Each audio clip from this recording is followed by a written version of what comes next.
The glove box jammed halfway open, like even it didn't want me to know what was inside. It coughed up the usual junk first: expired registration cards, a half-used pack of gum, a receipt from some gas station with ketchup stains on it.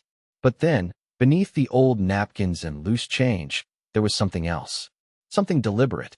A white envelope. No stamp. No return address. Just one word in handwriting I'd recognize if the world was burning. Jonas. I said her name out loud without meaning to. Delaney. Then I stood there, crouched awkwardly on the passenger side, like an idiot with a paper ghost in his hand. She'd been dead for 11 months and 12 days. I didn't count. My phone did. It marked every reminder I refused to delete. Her birthday. Our anniversary. Her half-marathon that never happened. I kept them all. Like a coward. I thought I had gone through everything. Her journals, her clothes, even her stupid dream boards with glitter glue still crusted on them. I burned them in the fireplace on the night I drank a whole bottle of bourbon and decided closure was just a myth people invented to feel less broken. But this envelope? This wasn't closure. This was unfinished business. I opened it. There was no letter. Just a motel key, a receipt, and a photo. One of those old-school Polaroids you have to shake. Except this one didn't need developing. The image was clear. Delaney, sitting in the driver's seat of this exact car, wearing red lipstick I never saw her wear, and smiling at someone out of frame like she wasn't married to me for 9 years. Behind her, on the passenger side window, was the reflection of a man, bearded, wearing sunglasses, and his hand was on her knee. I dropped the photo like it burned. Then I looked at the motel receipt. The date on it? 3 weeks before she died. The room was paid for in cash. And the guest name? C. Murdoch. I'd never heard that name in my life. But the address listed on the receipt, that was familiar. It was a small roadside motel 40 minutes from our house. The same one where Delaney told me her car had broken down last summer, and she had to wait for AAA for hours. She even texted me a picture from the parking lot, remember? Only now I'm wondering, who took that photo? I should have stopped there. I wanted to stop. But you ever get that feeling? Like your whole life is about to split down the middle, and you're the one holding the knife? That's where I was. So I turned the key in the ignition for the first time in a year and a half. The engine groaned, then coughed to life. I pulled out of the garage, still gripping that photo with one hand and the steering wheel with the other, and drove straight toward the one place I never thought I'd go again. The motel. The same motel I thought was just part of a random bad day. Turns out it was the first thread in a life I didn't know I was unraveling. I tried to sell my late wife's car, but the glove box was hiding a secret I was never supposed to find. I didn't remember the road to that motel being so long. Or maybe it just felt that way because my hands wouldn't stop shaking on the wheel. Every bump in the asphalt felt like a warning. Turn around, Jonas. Let the dead stay dead. But I couldn't. I was already halfway there, and I had to know. Because if there was even a 1% chance that Delaney had been someone I never really knew, then what the hell had I been grieving? When I pulled into the parking lot, the place looked exactly like it had in her fake story: peeling paint, flickering vacancy sign, and a Coke machine humming next to the front office like it was stuck in 1984. The air smelled like cigarettes and wet pavement. I parked in the same row Delaney had once sent me a photo from, a sunny, innocent image at the time. Now I saw it with different eyes. She wasn't waiting for AAA. She was waiting for someone else. I went inside. The man at the desk was chewing on a toothpick and flipping through a crossword book. He didn't even look up when I said, "I'm looking for someone who stayed here a while back. Buddy, I don't have a guest list from last night, let alone last year." I slid the receipt across the counter. Room 12, under the name C. Murdoch. This date. That got his attention. He leaned over, squinting at the paper like it might bite him. Then something changed in his face, just a flicker, like he recognized the name but wasn't sure he should say anything. He handed it back without a word and leaned back in his chair. "I remember the woman," he muttered. "Pretty. Sad eyes. Car like yours, blue Focus. She came here maybe 5, 6 times." My throat went dry. With the same guy? No, not always. He shrugged like this was no big deal. Once with a bald guy, once with someone older, real polished, suit, briefcase, that type. Sometimes she came alone and left crying. I just stood there. My brain couldn't even catch up fast enough to make sense of it. Delaney multiple visits? Different men? Crying? She had always told me she was going to her friend's place on those weekends. I'd even picked up takeout for her on the way back. You sure it was her? I asked, hoping, stupidly, that maybe it was just someone who looked like her. He didn't even blink. You don't forget a face like that. Back in the car, I sat for a long time without starting the engine. My heart was racing, but my body felt numb, like someone had unplugged me. I opened the envelope again and looked at the motel key. Room 12. My eyes drifted toward the row of rooms ahead. And before I knew it, I was walking toward that door like I didn't have a choice. The lock still accepted the key. The room hadn't changed, must have been a slow week. The curtains were drawn, bed made, and everything smelled like cheap cleaner mixed with something old and rotten underneath. Like secrets baked into the wallpaper. I stood in the center of the room, staring at the bed, trying not to picture her there. But my brain is cruel. I could see her lying back, smiling at someone who wasn't me. Laughing, touching, whispering things I'll never unhear, even though I never heard them. Then I noticed the drawer. The nightstand next to the bed had a drawer that was slightly open. Just enough to whisper, "Look inside." I hesitated, because I didn't know what was worse, finding something or finding nothing at all. But I opened it. Inside was a leather-bound notebook. No logo, no brand, just a black cover, worn at the edges. I flipped it open. The first page said, D. 5/19. Entry 1. Meeting with C. M. Went better than expected. I turned the page. He still doesn't suspect anything. That's when my hands started to sweat. Because I wasn't reading someone else's story. I was reading a journal. Her journal. I tried to sell my late wife's car, but the glove box was hiding a secret I was never supposed to find. I didn't open the journal gently. I tore through those pages like a starving man in a locked pantry. My eyes couldn't move fast enough, scanning for anything that would explain what the hell was going on. Each entry was dated. Each one had initials at the top. C. M. The same initials on the motel receipt. Sometimes she just called him M. I always thought Delaney was a private person because she was shy. But reading her journal, I realized she was private because she was hiding a second life. This wasn't a diary filled with feelings and poetry. This was tactical, observational. Some entries read like therapy confessions. Others felt almost clinical, cold. One of the earliest pages said, "He's more broken than I thought. His guilt makes him easy to manage. He apologizes when I cry. If I pull away just enough, he leans in." Typical. I stopped breathing when I realized she was talking about me. She was analyzing me, measuring reactions, testing boundaries. I thought she was just emotional, delicate. But apparently, she was taking notes on how I'd respond when she withdrew affection, when she got busy, when she suddenly started volunteering out of nowhere. She was building something. A case? A story? A performance? I flipped to the next few pages. There, her tone changed. She talked about a plan. Something she and M were preparing. She called it the clean cut. That was all she wrote at first. But as the entries progressed, so did the details. Mentions of bank accounts, of passwords, of gathering documents discreetly. One note simply read, "He uses the same pin for everything." Birthday. Pathetic. I had to sit down. My legs weren't working right. My stomach was beginning to twist itself into a knot. I felt like I was watching a documentary about my own marriage. Only I'd been cast as the oblivious background character while she played the lead. Then I found the one entry that made my blood run cold. M says the diagnosis changes everything. He says it could work in our favor. If it spreads fast enough, no one will question anything. But we have to act before he gets suspicious. I read it 3 times before it hit me. The diagnosis. She was talking about her cancer. The same cancer that killed her 11 months ago. The same cancer that made her so frail, so sick, so dependent on me. The same cancer that turned me into a grieving widower. And apparently, a damn fool.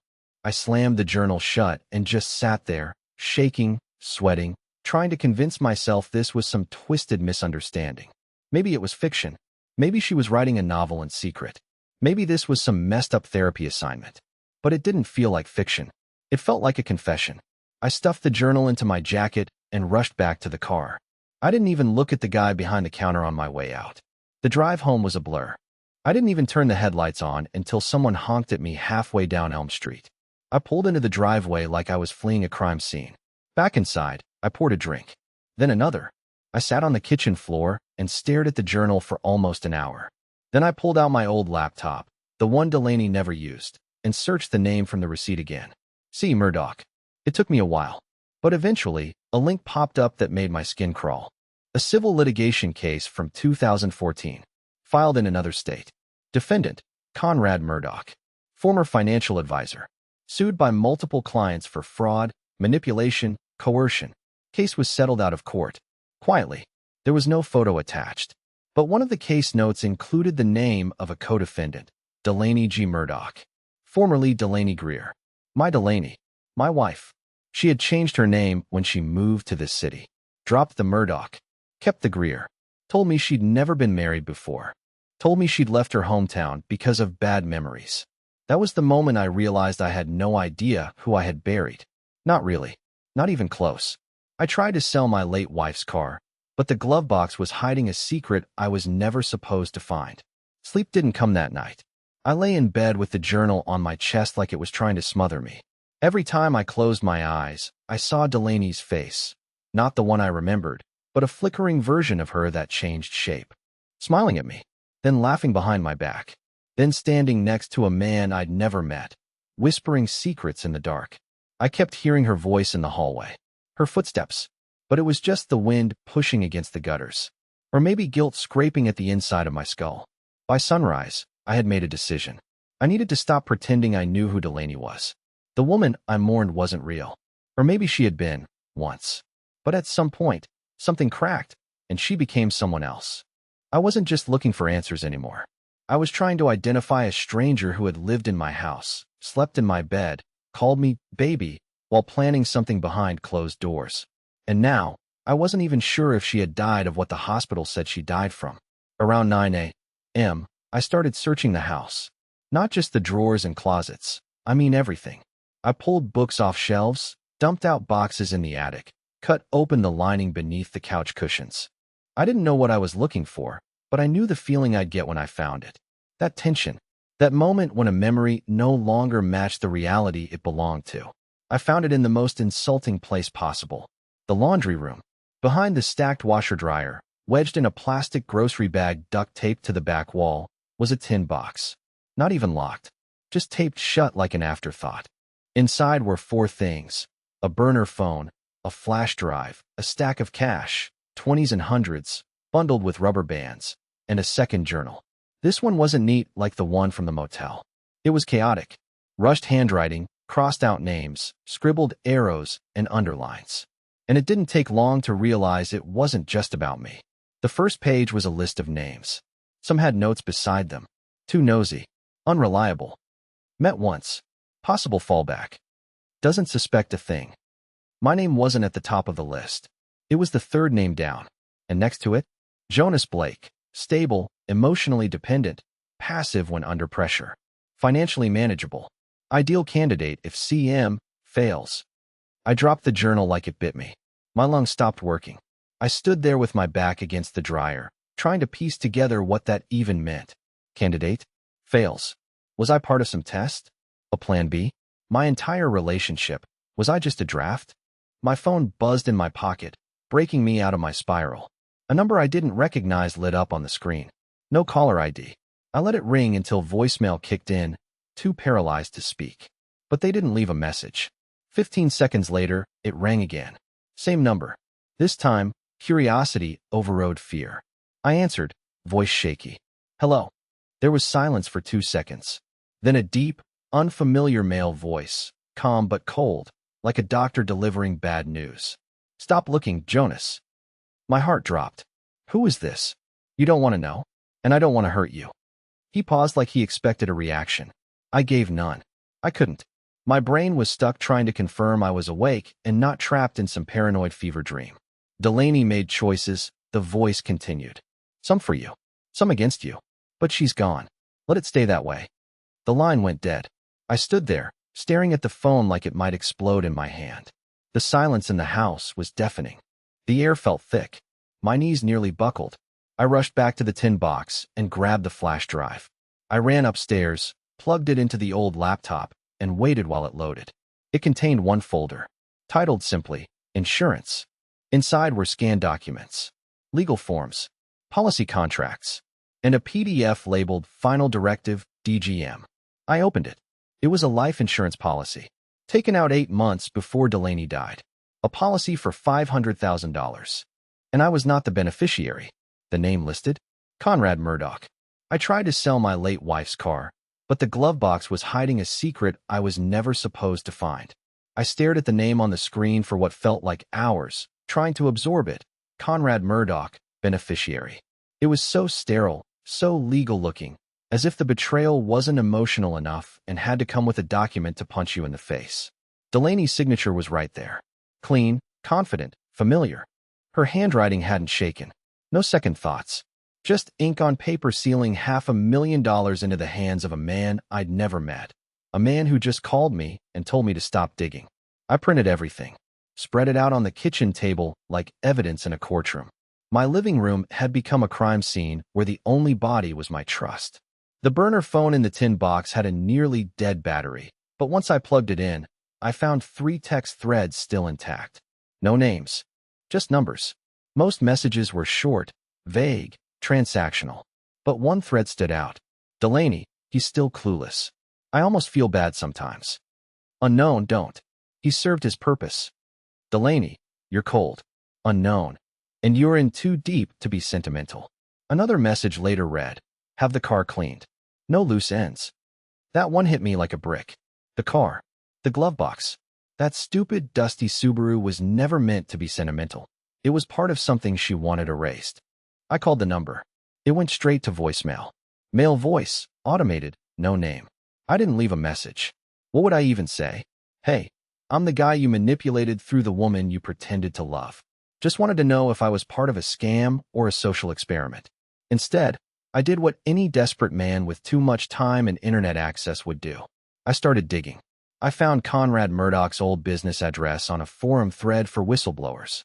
It had been marked under federal investigation years ago, but there was a mention of a P.O. box still linked to his name in a town about 3 hours north of me. I didn't pack a bag. I didn't tell anyone where I was going. I just printed the address, grabbed the flash drive, and drove. I don't remember most of the trip, just long stretches of highway, my mind running in loops, headlights flashing like a metronome for panic. I kept asking myself what I was hoping to find. Closure? Revenge? Proof that this wasn't all some cruel cosmic joke? The post office sat next to a faded strip mall. One of those forgotten places with a parking lot full of oil stains and shopping carts no one bothers to return. I walked inside and pretended to be calm. When I asked about the P.O. box, the clerk gave me the look you reserve for people who are clearly spiraling. You a friend of his? She asked, chewing gum like she hated the taste of it. I'm looking for answers. Buddy, aren't we all? I tried slipping her a 20. She didn't take it, but her eyes softened just a little. He checks it once a month. Last time was about 2 weeks ago. Always wears sunglasses. Never speaks. Weird vibe. You know the type. I nodded. I didn't know the type. I just knew I hated him already. Back in my car, I waited. And waited.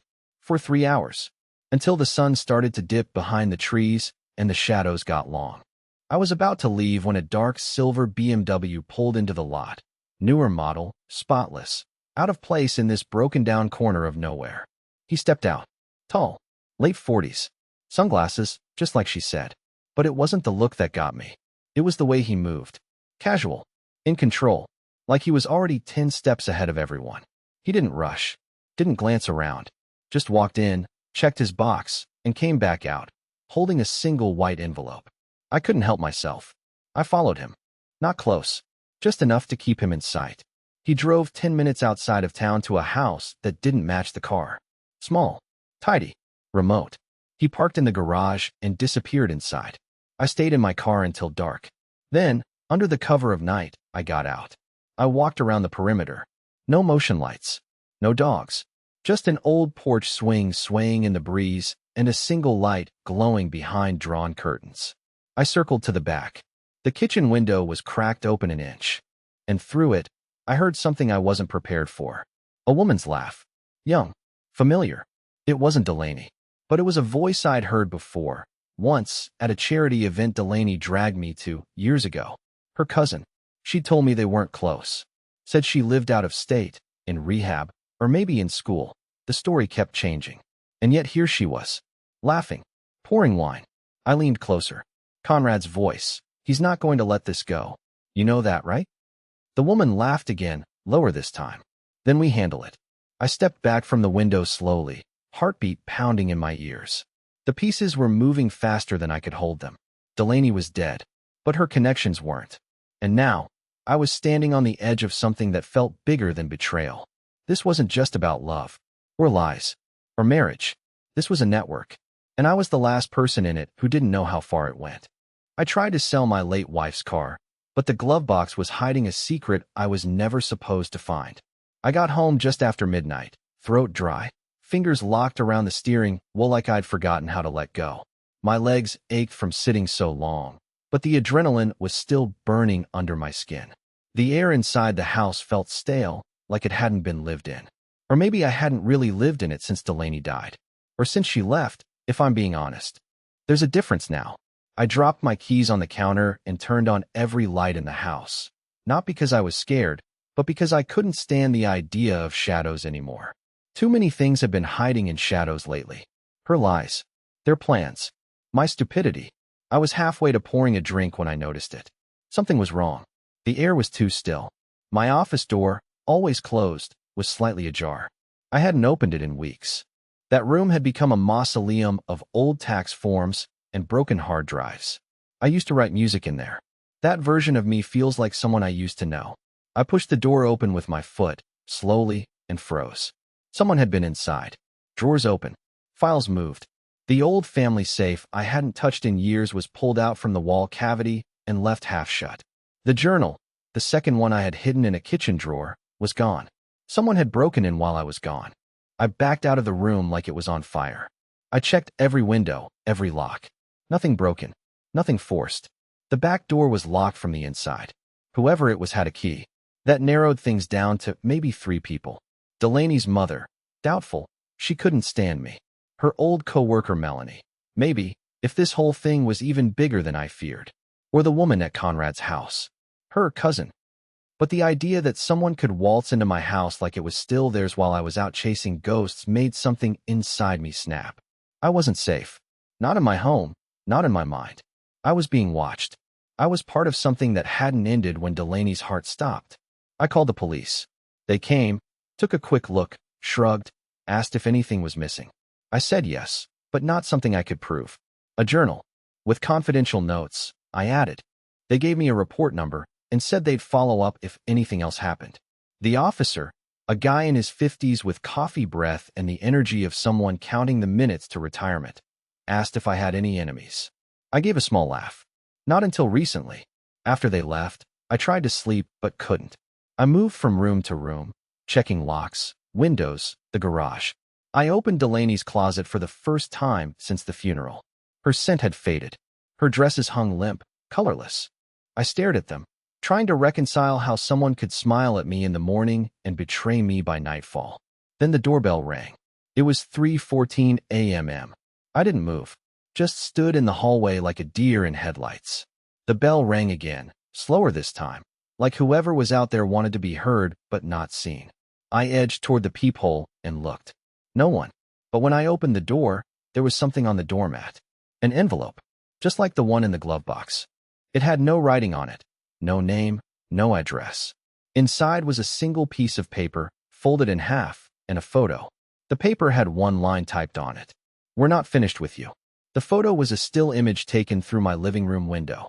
Of me, from the night before, sitting on the couch, reading the journal, taken from the same angle where the blinds had been cracked open just an inch. I staggered back and nearly dropped it. This wasn't just a threat. It was a message. We've always been watching. I spent the next hour trying to remember every conversation I'd ever had with Delaney that now felt staged. Every trip she took without me. Every time she insisted on handling paperwork or signing forms so I wouldn't be stressed. It all pointed to something I hadn't wanted to consider until that moment. Her illness might not have been the end of their plan. It might have been part of it. But why? Why name Conrad the beneficiary? Why hide so much? And most importantly, if she was dead, why were they still after me? There was only one way to find out. I pulled out the flash drive again and began searching every folder I hadn't touched yet. And that's when I saw it. A hidden zip file titled Blackbird. I hesitated. Then I clicked. What I found inside wasn't documents. It was audio. Dozens of voice recordings. Most of them were between Delaney and a man whose voice I didn't recognize. But one file, the final one, was a conversation about me. And in it, Delaney said a phrase I will never forget for the rest of my life. If this works, Jonas will die without ever knowing the truth. But if it doesn't, he'll wish he had.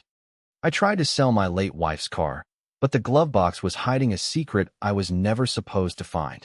I had to force myself to hit play.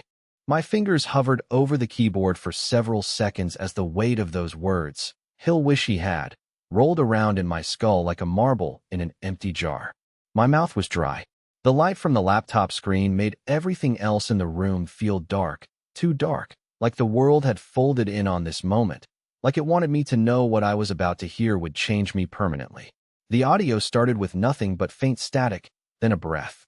Then Delaney's voice, unmistakable, soft, confident, deliberate. She sounded collected. Not like someone dying. Not like someone in pain. She sounded like a woman in control. "We're close," she said. "I got him to agree to let me handle the bank accounts. That means we're finally where we need to be. Once the paperwork goes through and the diagnosis takes hold, he'll never question a thing.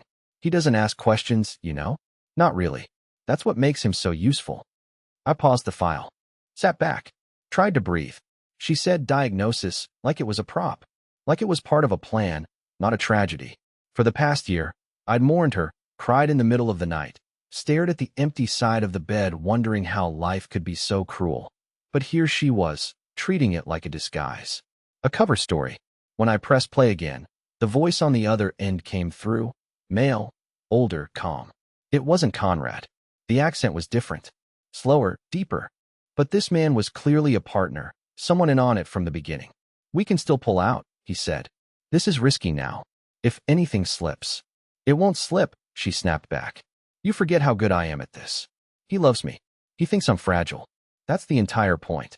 Grief makes people compliant. He's already halfway broken. I just have to push him the rest of the way." There was silence. Then laughter. His. "Jesus, you really don't have a conscience, do you?"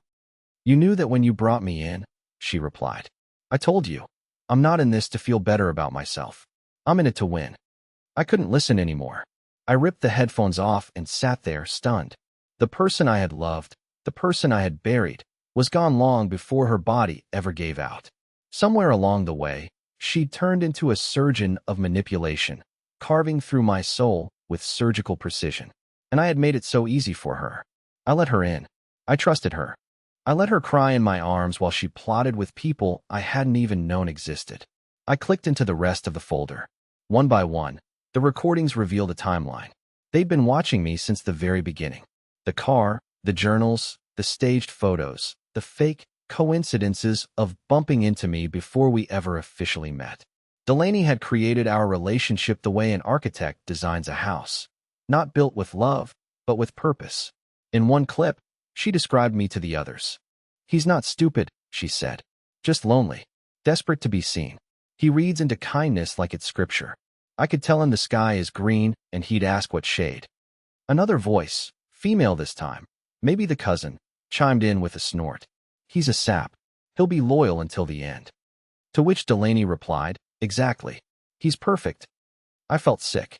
All of it. The late-night talks, the inside jokes, the way she'd kiss my forehead and tell me I was her safe place. It was all planned. Like a script. Like I'd been cast in a role I didn't audition for. But there was something else I couldn't ignore, buried beneath the betrayal. Why me? Why go to all this trouble, for years, just to bleed me for what? A life insurance payout. $500,000 wasn't small, but it wasn't enough to justify years of pretending, faking illness, orchestrating an entire death narrative. There had to be more. I clicked open the final folder on the drive. This one wasn't audio. It was a collection of PDFs and photographs. Contracts. International wire transfers. False identity paperwork. Fake passports, with Delaney's face, but not Delaney's name. One alias stood out, Amelia Kerrigan. I ran the name through every open-source search I could find. Found nothing at first, then hit on an encrypted forum thread cached in an old Reddit archive. Amelia Kerrigan allegedly ran long cons in 3 countries. all involving terminal illness, high emotional entanglement, and eventual staged deaths. Vanished without a trace in 2014. Delaney hadn't died. Or if she had, it wasn't when I thought. And maybe not how I thought. And if that was true, I wasn't a widower. I was a mark. And she might still be alive. That thought broke something loose in me. Grief, betrayal, rage. They'd all been crashing into each other inside me like cars on an icy road. But this was different. This was fuel. I didn't want justice anymore. I wanted the truth. All of it. And I had just one place left to look. Delaney's ashes, or what I thought were her ashes, were kept in a sealed ceramic urn in the hallway closet. I'd never opened it. The funeral home had handled everything. The box had always felt too sacred to question. But now I wasn't so sure it had ever held her at all. I tried to sell my late wife's car, but the glove box was hiding a secret I was never supposed to find. The urn was heavier than I remembered. I held it like I was holding a sleeping child, terrified to drop it, but equally terrified to open it. My hands trembled as I placed it on the kitchen counter and peeled the lid back with careful fingers. I half expected it to be empty, or worse, filled with something other than ashes, a note, a key, a second flash drive. But what I found was ash. Real, unmistakable ash. The burnt remains of something human. I stood there frozen, heart slamming against my ribs, unsure whether I felt relief or heartbreak. Part of me had hoped she'd faked her death, that she was still out there waiting to be exposed. That would have been cleaner, a villain in the flesh. But no, Delaney was dead. Really dead. Whatever game she had played, whatever lies she had spun, they had ended with her. It should have felt like closure. But it didn't. Not yet. I needed more. Not revenge. Not answers. Just peace. The next morning, I drove back to the post office, not to find Conrad this time, but to send a letter. A real one. Handwritten. I sent it to the P.O. box on the receipt, knowing he might read it, or burn it, or laugh at it. That didn't matter. I had to say what I needed to say. You won, I wrote. But not really. You can keep the money, the lies, the pieces of the woman I thought I knew. I'll keep the truth. And I'll carry it better than she ever carried her secrets. I'm done being angry. I'm done being your puppet. From this moment forward, you don't own a single thought inside my head. I sealed it, walked outside, and mailed it. No drama. No final confrontation. Just the quiet power of letting go. And then, for the first time in a long time, I went back to living. It didn't happen all at once. Healing never does. But things started to shift. I deleted her old playlists. I took her clothes to a donation center. I sold the Subaru. And when the new owner asked me why I was letting it go, I just said, it belonged to someone I loved. And that love taught me everything I needed to learn. A few weeks later, I joined a local writers group, the kind of thing Delaney would have teased me for. I met people, talked, listened, laughed again. And one afternoon, while scribbling notes into a beat-up notebook at a cafe, a woman sat across from me and asked what I was writing. I looked up, smiled, and said, a story, one I survived. She nodded like she understood something deeper than I said. Her name was Rowan. Her eyes were kind in the way Delaney's never were. Not mysterious, not manipulative. Just kind. We didn't fall in love instantly. That's not how real life works. But we talked, and kept talking. And months later, when she found the envelope Delaney left in the glove box, the one I kept tucked inside a drawer, the one that started it all, she asked me if I hated her for what she did. I told her the truth. No, I don't hate her anymore. But I finally love myself more than the version of me who let it all happen. That was the moment I knew I'd made it out. Not untouched, not unscarred, but whole.